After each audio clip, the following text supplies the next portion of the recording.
Hello, and welcome to yet another interesting program. Your program, our program, Matters Arising. It is a program where we discuss so many issues, whether political, social, economic, vis-a-vis what affects us as a people, as human beings. My name is Gospel Amalia Meforo, and on today's episode, I have very important personalities in the building. Today we're not going to discuss politics, we're not discussing economy, we're not discussing, now, we're discussing something different. I have with me the chairperson or the founder of Fostering Hopes Foundation. She is Nkechi Ukoma. Welcome to the program. Thank you for having me. And as if that's not enough, I also have in the entourage, Mr. Emeka Ukoma. Nice to be here. Okay. Glad to be here. Okay. So my name is Emeka Ukoma. I'm the head of operations, Fostering Hopes Foundation. Fostering Hope Foundation. Fostering Hopes. Fostering Hopes Foundation. And you are the head of operations. Of operations. It's a pleasure having you in the studio. Glad to be here. Thank you. Okay. Yes, I also have Mr. Comrade, a friend, a senior colleague in the industry. I'm talking about no less a person than Comrade Patrick. Okay, sir, you're welcome to the program. I'm glad to be here with you today. Thank you for having us. It's all right. Welcome. Then let's know, talking about the Fostering Hopes Foundation. Maybe I will put up this question to the founder. Let her tell us what the program is all about. Nkechi Komba. Talking about Fostering Hopes Foundation. What's it all about? Okay. Thank you for that. Fostering Hopes Foundation was established in 2024 to support vulnerable families at risk of separation. What do I mean by that? We were accustomed to hearing stories about, sometimes families due to financial constraints sending their children away to distant relatives in the hopes of better opportunities, and then these children end up being sometimes turned into domestic servants, house girls, house boys, facing abuse and exploitation. So this organization was raised up to support those parents so they don't have to send their children away. So we do that in two ways, in two stages. The first stage is to support the parents with a small business grant to support them in whatever business they're already involved in. And the second stage is to support the financial costs implied in the children's education. So we'll cover the school fees and school costs for the children. So how do you identify these persons? You just everybody you see in the street that you reach out to, how do you identify them? That's a very good question. If you have to do some political scene, who know man, somebody will bring somebody. So how do you identify these persons, the perceived vulnerable persons? That's a very good question. So for our October and January cohorts, we identified them through a local church. So these individuals already connected to the welfare department in said church, and then we were able to support them here in Asaba. So we started with 3 families in October, 3 families with 11 children, and then we added 3 more families in January with 8 children. So altogether, we're supporting about 6 families with 19 children in total. And for our next batch in April, we want to cast a wider net.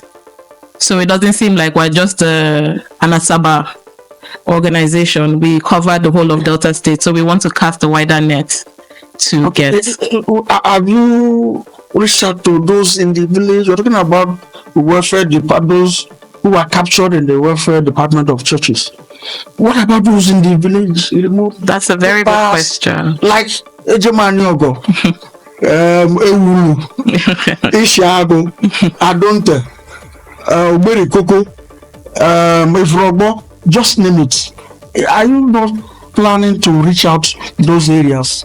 That's a very good question. Thanks for asking that. Because last week, actually, in the venture to cast a wider net, we went to Delta South and visited 3 local governments in Bomadi, Patani, and Borutu.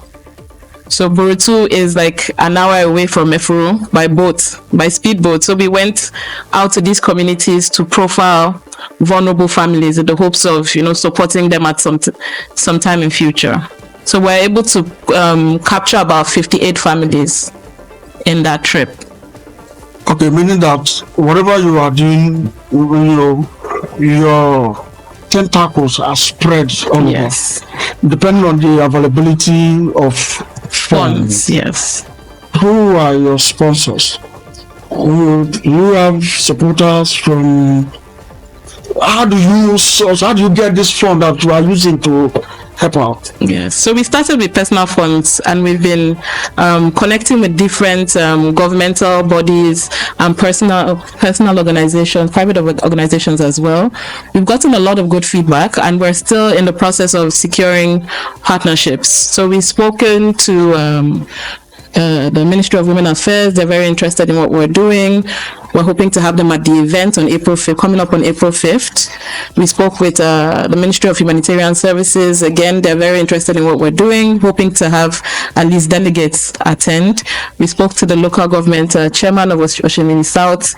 He also expressed, interest in forming a partnership. So we're talking to quite a few organizations, and I can let Comrade Oche, speak on that a bit more. Okay, comrade, she has passed the baton because I was ready to come to you, but as she has, handed over the baton to you, what is your thoughts about what this organization is doing in reaching out to the less privileged? Yeah, this organization is doing something that is very laudable. Like she rightly said, when she came in last year and introduced this program, this empowerment scheme, we were taken aback because what she read out to us was a comprehensive empowerment, which is unusual, because here we know that those that are vulnerable, those no having goods, the highest you can empower them is maybe 50,000 naira or 100,000 naira. But when she came and she said through the welfare department of Heroes Family Church, Heroes are Global Gospel Ministry, aka Heroes Family, by Pastor Uto. Pastor Elvis Uto. Engineer Elvis Peters Uto, yes, Okay.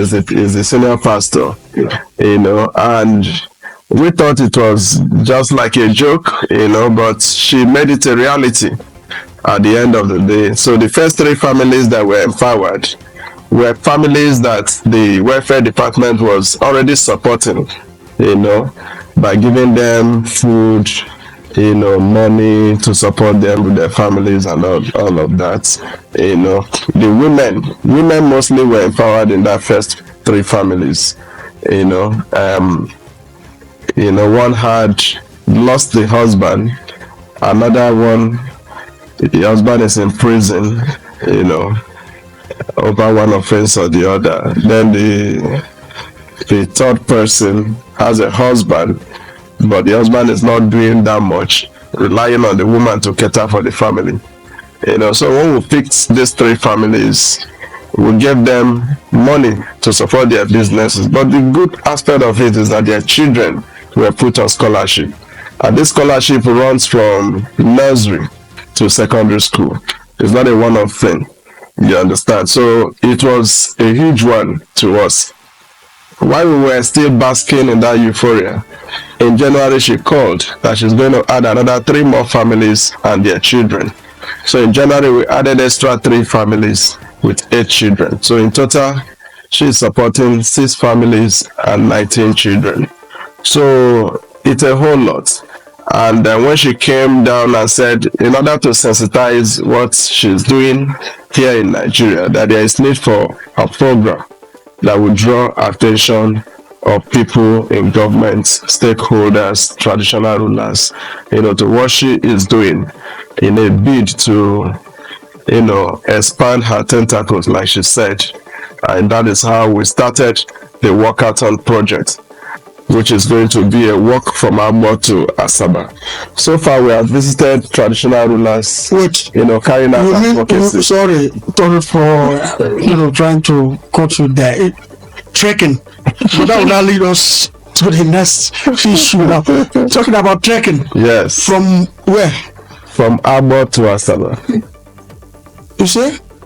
A walk from Agbor to Asaba. All the logistics are put in place already, so there's no problem. There's going to be ambulance in case, someone faints or something, or the person wants trekking from Agbor to Asaba. I'm sure you're shocked. It's like an endurance trek that we did during our youth service days. You understand? A lot of families are suffering. The economy is not friendly to a lot of families, you understand? And if you must do so with regards to what people are going through, it must be an endurance walk, you understand? For people to come to reality with what a lot of persons are going through. A lot of families are at risk of separation. Is it a protest? We call it a protest. Or what are we trying to achieve by that? Maybe we allow Mr. Maker to come in, because I can see him with his already in a branded T-shirt. Yes. Tell us more about this walkathon. Why? It's just sending a message actually to the government and other people that obviously people are really going through a lot. So it's just like creating a voice for the voiceless. So this program is obviously, as much as we say Agbor and all that, the founder herself has actually done some training on her own, and she has actually covered 50 kilometers so far. And it's not something that we're just going to get everybody to just go in without going through some kind of fitness thing. So since we started this whole initiative, we've actually been training at the National Stadium towards this event. So I think so far we've covered about 40 kilometers between the stadium. And I think this Saturday we're looking at also going out now to the open with the protection of the road safety people. I want to do like another 45 kilometers, preparing ourselves for the final trip, which is on the final program, which is on Saturday, April 5th. So it's not something just go and just do 60 kilometers. So the athletes are actually preparing themselves for that event on Saturday. Is it a kind of a competition? Let me ask you, because some persons, I remember there was a time I did the competition to that effect. Some persons were saying that going to be, if there's a prize, I don't know. Definitely, there's definitely going to be some kind of incentive for everybody that is participating, but it's not a competition per se. We're just working on behalf of those that can't. You understand? So it's just all the athletes understand the mission behind this program we're trying to do. So, meaning that it's not all commerce affairs. Somebody must be, tested. Yeah, check, is there going to be kind of because somebody can't just you can't just wake up tomorrow and just say want to walk 60 kilometers. No. You have to be sure that you're ready for it. So even some of the participants that have been training in the stadium, some of them will not qualify for that day. So if you cannot meet up to that, we feel they're not fit enough, you can't do that. So we're just preparing. Sorry. And you can join us when we enter Asaba, right? Just to some people can join like 5 kilometers towards the end of the just to say, okay, we want to support you. I can do 10 kilometers, I can do 1 kilometer to the stadium. So it's open to those that feel they can do it within their capacity. It's okay. Walkathon. Because I'm just trying to imagine how it's going to be trekking from Agbor to Asaba. The first time I heard about it, my heart almost jumped to my mouth. It's not an easy thing. It's not easy. Because so that we won't faint. I used to hear stories about our fathers back in the days. I used to trek from school many miles, walking to and fro. So that means our fathers are a lot fitter than us right now. Yeah, was then. I also heard of a story where our forefathers, like in INT'L, for example, where Reverend Martin, the father of modern INT'L, when they started the church and started building schools, those he was sending to places like Onitsha and Benin there to buy materials. They work on foot. They just walk to Onitsha, walk to Benin. We call it going to Idu. Idu, yes. You need to take a message to the then Oba. You need to walk down because there were no means of transportation except your feet. There was nothing like horse, there was nothing like bike, there was nothing like vehicle then. That's what we call a human portrait. Yes. It's okay. But these days now we have all it takes to do the work. The police will be there, the road safety will be there, there's going to be Red Cross, ambulances are provided, and volunteers are going to be going with us. We even have mobile toilets as well. There's water, mobile toilets, so it's a whole lot of, Are you advising those who are interested, who want to? Are you like putting it out there as many that are interested to join the shoot? How do they participate? Where is your takeoff point? How are you going to go about it? So we encourage people to join us as we enter Asaba. So they can either join us at Okwanam City Gate when we're coming in. They can join us on Okwanam Road. They can join us on Inebisi Road.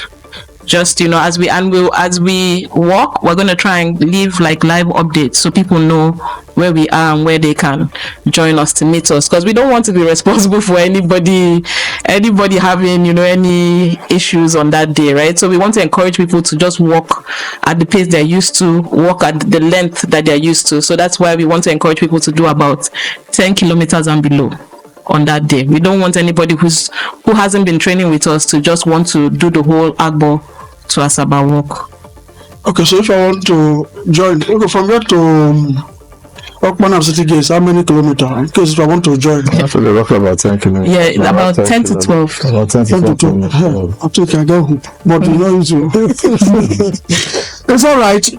I must say thank you for your time. I don't know if you have a final shot on this. I wanted to ask you what triggered, why did you decide to go into this Fostering Hopes Foundation, the mission? Why? Why did you decide to go into it? Reaching out to the less privileged, helping this one. What motivated you? So there's your driving force. Yeah, that's a very good question, and there's so many different stories I can draw on. But I would say the one of the ones that stand out a bit is in 2009, when I was about to leave Nigeria. I was ready to japa. I was tired, like the Niger stress, everything was just it felt like a lot for me, and I was just like, I need to leave. But then I realized that I'm living a middle class life. Like, things are not bad like that I'm feeling like this. So if I'm feeling like this, how much worse would somebody else that's not as stable as I am at that time, how would they be feeling? I need to come back. Even if I'm going fine, but I need to come back to help. And then going away from Nigeria over the years, finding out that the economy has even gotten worse than I left it, just made me realize that no, I need to come back sooner than later. Because I was like, I want certain things to be in place before I come back. But then it's like, you can't wait for everything to be perfect. You just have to take that leap of faith, and then by God's grace, things will fall into place. And you decided to give back to the society. Based on how God accepts you. Yes, and sorry, I forgot to add, I'm a social worker by training. So this is my career. And I currently live in Canada, and this is what I do in Canada. So also, supporting people out there is different. Like, the need is not as urgent. Let me not put it that way, but the system, there are certain things in place for their citizens that are not present here in Nigeria. So even as I was supporting families out there, there was a nudge, a pulling that says, go back. The help, the need is a lot greater in your country. Your support can go a lot more further than it would here. And that's one of the other main reasons I came back. Okay, so your final message to those who want to partner with, because there are also some persons who are even richer than you, but they don't have that mind. I'm not Rachel. This is God's grace. Let me. Okay, that has the wherewithal more than you, but they don't have that mind to reach out. What advice do you have for them? What are you telling them to as many persons? Because only you cannot do it. No, not at all. Not Only you, if I say only you, there's a limit to which you can go. Definitely. So your message to some persons out there watching you. I understand the hesitancy with trusting like NGOs. There's so many NGOs in the past that might have, promised and not delivered or had ulterior motives. So what I would like to say is, watch us. Number one, the fact that we're starting with personal funds, that should also display some genuineness, hopefully, that we mean well. And just check us out on our website, www.fosteringhopesfoundation.org. Come out to see us. Our office is on Hamptons Road by Midwifery, Ozo KK Plaza Junction. Connect with us. Well, our numbers and emails are on the website. So just reach out if you have any questions. And then there's so much need. So even if you don't want to reach out to us, your neighbor down the road, people that you've been seeing around you that this person is hardworking, but they just need some support. If you are feeling, that prompting, reach out, that's also a very good way to support. And I know Nigerians are generous naturally. We're just very skeptical now. And how to go about it. In a way that is meaningful, that we don't get used, we don't get exploited in the process of trying to be kind. So thank you, Nkechi Ukome, the CEO of Fostering Hopes Foundation. Thank you. Finally, Mr. Emeka, your parting shot, your advice to those out there, if you have any other thing to add. It's just simple, really. I think our chairlady has said everything, but it's just to anybody that's watching this, is just to tell them, look at, we are really genuine, and we have a very genuine cause, which is to try and see how we can give voice to the voiceless. Nigeria is at its worst state ever. I think a lot of Nigerians can agree with us that it's really tough.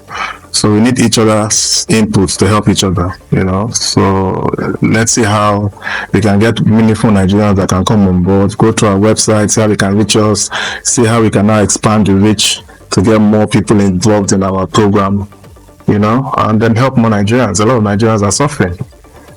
So likewise, as a lot of Nigerians are suffering, a lot of Nigerians are actually doing quite well.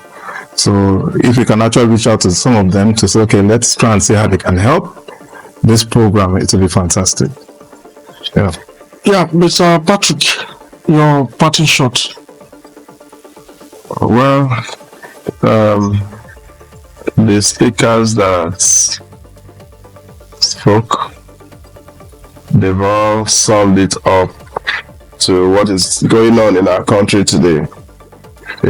At my average status, the least text messages I receive on a daily basis is like 5.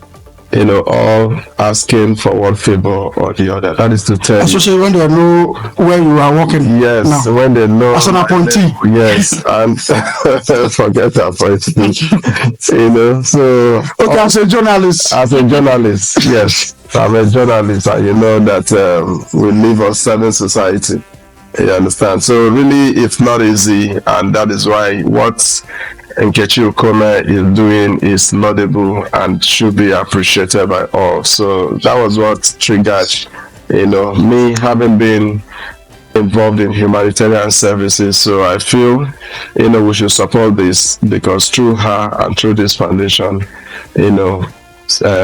vulnerable persons, especially families that are at risk of separation, will have something to fall back on, and maybe, peace return in those families. So it's a good one, and we applaud her for what she's doing.